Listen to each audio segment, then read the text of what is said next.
လုံသားကြီးများလုံးမင်္ဂလာပါဒီနေ့ကတော့ဒီနေ့ကနေရမနက်ခင်းဖြစ်ပါတယ်ဒီနေ့ကစေကြီးစာမနေလည်းဖြစ်တယ်ပုံမှန်လိုပဲကိုပိုင်ကင်းတို့ပြန်နှွေးကြမယ်တချို့ကတော့ဒီလိုမျိုးစာလေးတွေ့နေ screenshot လေးရိုက်ပြီးထွက်သွားလောက်ပါပြီရပါတယ်အဲ့လိုနှလုံးသားကြီးစင်ပြေတယ်ဆိုရင်လည်းထွက်သွားပါ screenshot ရိုက်ပြီးထွက်သွားပါကြည့်ချင်တယ်ဆိုရင်လည်းဆက်ကြည့်လို့ရပါတယ်ဒီကားက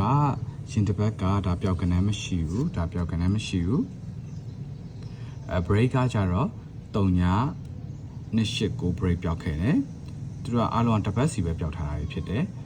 ဒီတစ်ပတ်ရဲ့အားကောင်းပတ်တီးက1 2 4 6 8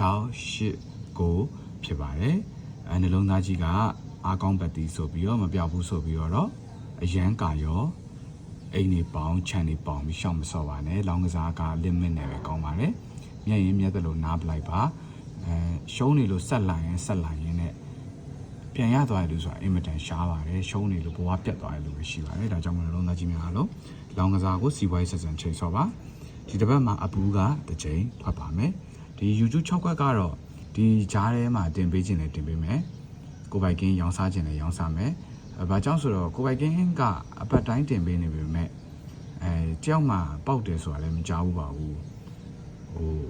လက်ဆောင်တင်ပေးတာလက်ဆောင်တင်ပေးရလောက်ပဲပြီးသွားပြီးတော့ဘူးမှလည်းကြိုးမြတ်မရှိဘူးလို့ကိုပိုင်ကင်းကထင်ပါတယ်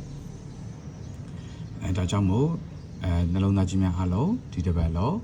ကိုထိုးတာနဲ့ထွက်တာနဲ့အားလုံးကွက်တိဖြစ်ပြီးတော့အမြန်းငွေအများကြီးနဲ့အောင်မြင်သောရပတ်ပတ်ကိုပိုင်ဆိုင်နေပါစေလို့ကိုပိုင်ကင်းကစုမခေါင်တောင်းလိုက်ပါတယ်ကိုပိုင်ကင်းစီကကတ်တွေဝယ်ခြင်းနဲ့ဆိုရင်092590 Viber Telegram ကနေဆက်သွယ်ဝယ်ယူနိုင်ပါတယ်။တပတ်စာကတ်ရှိပါမယ်။စာကလေးကိုရှိပါမယ်။မနက်3ခွက်ညနေ3ခွက်ဆိုတော့မနက်တီးတဲ့ညနေတီးတဲ့ပဲဆိုရတယ်။ကနန်းနေရှိပါမယ်။မွေးခွက်တွေအနေနဲ့ဆိုရင် M3 ရှိမယ်။တစ်ခွက်အာပါရှိပါမယ်။လုံးသားကြီးများအားလုံးကျန်းမာချမ်းသာကြပါစေ။